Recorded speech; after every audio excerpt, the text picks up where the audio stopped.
کالی چڈی کسی گڈی تے لگی رکھی اچ کر لاکھ دی لعنت اللہ دا تیرے کالے کپڑے تے یقین کر لیا میں رب تے یقین نہیں کیتا ٹوٹی ہوئی ہانڈی کوٹھے دے منہ دی مار کے اس ٹوٹی کنی تے یقین کر لیا تو رب تے یقین نہیں کیتا باڑا کرے دا تے چھتر تے یقین کر لو لیکن رب تے یقین چھتر تے یقین کر لیا سو مگر رب تے یقین نہیں کیتا اللہ فرماتا ہے یمسسک اللہ بضر فلا کاشف له الا هو وَإِن يَمْسَسْكَ بِخَيْرٍ فَلَا رَادَّ لِفَضْلِهِ اللہ فرماتا ہے او لوگو جس بندے نو میں پکڑ لواں میری پکڑ وچوں چھڑان واسطے ساری کائنات بھی اکٹھی ہو جائے تے کوئی میرے کولوں چھڑا نہیں سکدا تے جس نو میں چھڑ دیواں ساری کائنات دے پیر اکٹھے ہو جان سارے نبی بھی میرے آ جان اگلے پچھلے سارے نیک آ جان تے اس نو آ کے چھڑانا چاہن تے چھڑا کوئی نہیں سکدے کیوں اللہ فرماندے جے کل تانوں نہیں یقین آندا تے آؤ ویکھ لو نا پیغمبراں دے حالات نو اللہ پاک فرماندا ہے وذکر عبدنا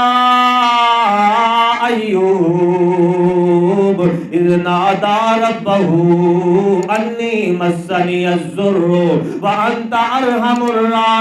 الراحمین اللہ فرماندے نو بندیا اس دنیا دے اوتے رہ کے تو آنا یار ساڈی سندا نہیں او نیک نے اللہ دے مقرب نے بادشاہ انہاں محنتاں کیتیاں ہویاں نے انہاں دی موڑ دا نہیں اللہ فرماندا ہے آؤ بندیا وا ایوب اذ نادى ربه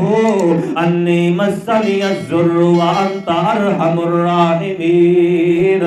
میں تینوں ایک نیک بندے دی گل سناواں اللہ فرماندا ہے وذکر عبدنا اذکر یا محمد عبدنا اے میرے محمد رسول اللہ صلی اللہ علیہ وسلم وذکر عبدنا ایوب چل میرے پاک پیغمبر یاد کر دے نہ لوگاں نوں سنا دے ایوب پیغمبر دا قصہ انہاں دے ذہن اے نے کہ جڑا نیک ہوندا ہے اس نے محنتاں کیتیاں ہوندیاں نے تے اللہ دا بڑا مقرب ہوندا ہے اللہ دے خزانیاں چوں دی مٹھ ہوندی ہے اللہ کولوں سارے کم کروا سکدا ہے جنوں چاہے دھی دے سکدا لے کے جنوں چاہے پتر لے کے دے سکدا ہے اللہ فرماندے نے او لوگوں مغالطے دے اندر نہ مر جایا جے انہاں لوکاں دیاں منطقاں سن سن کے تے انہاں دے پیچھے نہ چل پیا جے آ میرا قرآن پڑھ کے ویکھ لو میں اپنے محمد